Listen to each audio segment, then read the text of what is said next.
But we have a lot of experience, and the guys enjoy doing this types of stuff.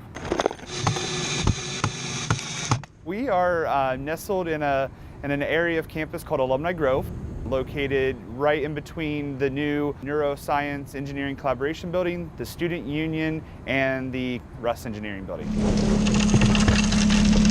In 2013, we formally dedicated this space as Alumni Grove, meaning that we were providing a space on campus for alumni, donors, retirees, faculty and staff, and even students to leave their legacy and leave their mark here on campus through the support of those who, like a glove, decide to buy a bench, a tree, or a brick. They are making a charitable contribution to the association's Legacy Scholarship.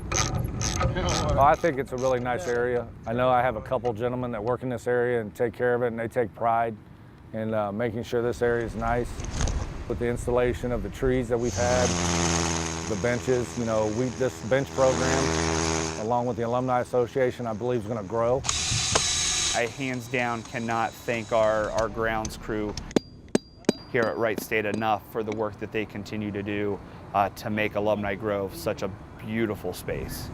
Just trying to make this, make this area, as well as all the areas on campus, inviting and nice place to hang out, and when you got some downtime to relax. As Alumni Grove and as the university grows, so will these trees. And the idea is that these trees will eventually provide a great amount of shade for students and members of the Wright State community to enjoy for many, many years.